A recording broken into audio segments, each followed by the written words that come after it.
details are coming out for this W14 Mercedes car, and some more things we can actually expect of how this car is going to look like. Obviously, we're going to still get the car in Imola, but changes are coming to Baku, and some things that even George Russell mentions, and something that even James Allison talks about. There is also an article out now giving what I just said, details about how the rear of the car is going to look and how we should expect these changes to be.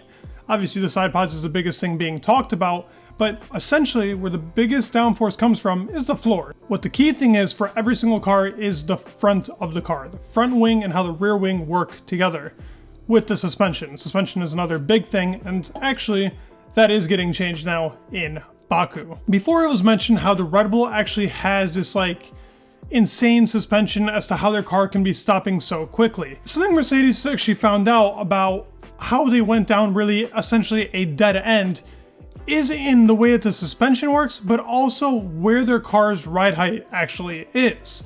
The car's ride height is a lot higher than most other cars on the grid, especially Red Bull's, whose is the lowest right now. And every other really team was expecting that they would have to lift their floors due to the new technical directive that is out right now. Red Bull knew a loop around this. That is why they have such an advantage on the straights and why their car is better than most others on the grid.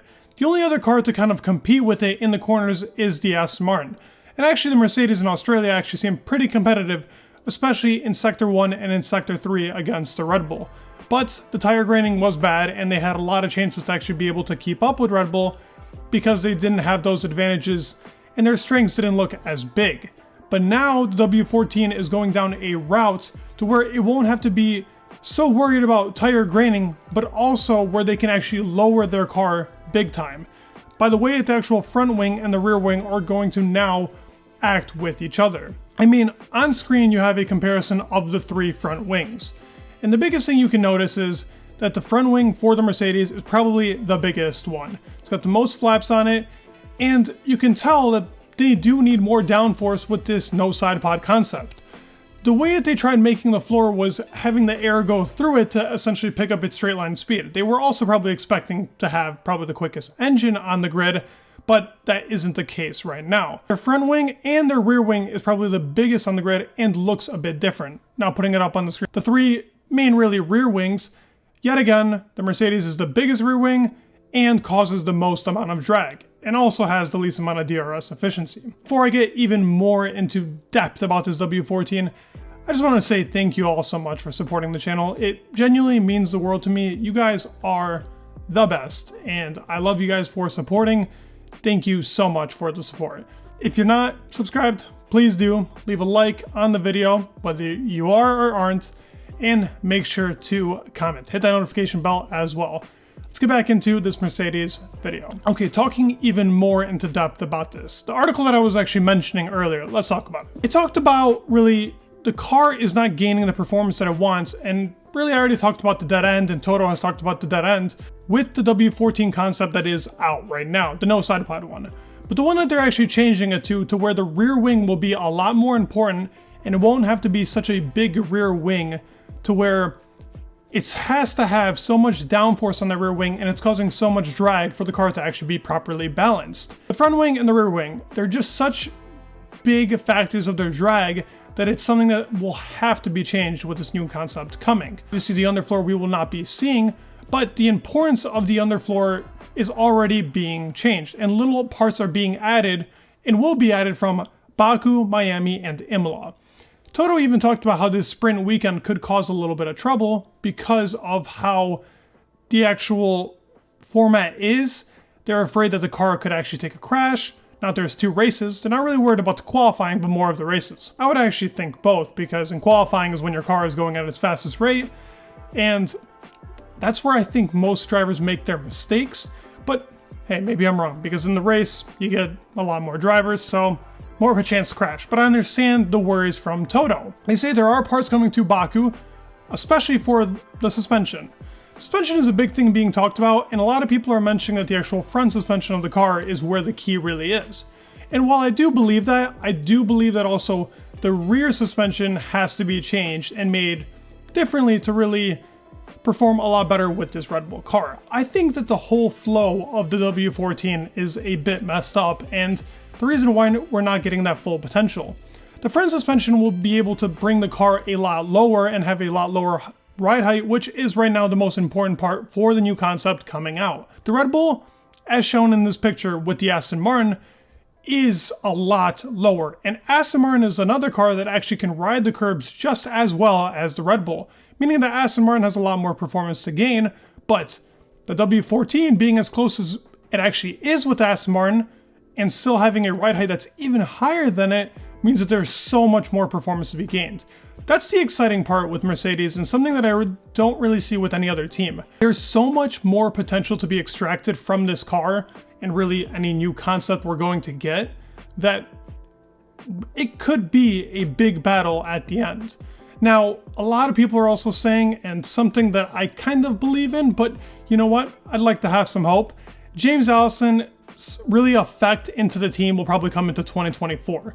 But he did start working on the car as soon as the Bahrain GP happened, and this whole rumor of him coming back right now was already being assessed about a month and a half ago.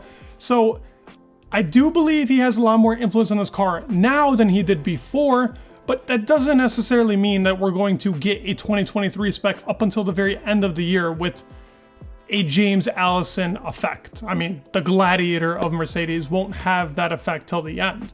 But what he will have an effect in is finalizing how this new concept will look and how they can take this to another level. I mean, essentially Red Bull's car will start to level out. They will not be gaining as much performance, but that W14 will be gaining a lot, especially because of its drag and its super bad DRS efficiency, something that Red Bull has just nailed right on the head. Haas has also nailed it. Haas actually might even be the best car when it comes to DRS efficiency, which is shocking, but it means that there's a huge learning curve to be learned. If we look at the three diffusers off of a Ferrari, Red Bull, and Mercedes, what you can really see, and what is the key part, is that Red Bull's rear diffuser is so much smaller. And this is why I talked to rear suspension and really just changing that rear concept of the car. Now, they can't change the gearbox and the way that that really takes up space in the car, but they can change the way that the diffuser is set up and how their underfloor is going to look. I expect this to be changed completely onto the Mercedes by the end of the year. Will this be coming in Imola? Not sure, but the rear wing is a very important part, and the way that they set this new rear wing up, I don't think it's going to be set up as straight angled as it is right now. Looking at the Red Bull car, I think that it's going to start looking a lot more like that and start following a lot more of the concept that Red Bull is going for. Lowering the car will really bring out these performance gains. I think this is where Mercedes really needs to get that key element, and obviously changing that front wing. As I talked about, the front wing and the rear wing are the biggest forces of downforce other than the actual underfloor itself. We can talk about the side pods all we want, but that would just produce better airflow, which will essentially make the car faster in a straight line. But they do need to execute this new front wing and rear wing, which will be coming in Imola. I do think they're going to shred a lot of weight off of their rear wing, because now they're not going to have to hold as much really drag and weight into that rear wing as it did before, which essentially gave it the nickname of the barn door.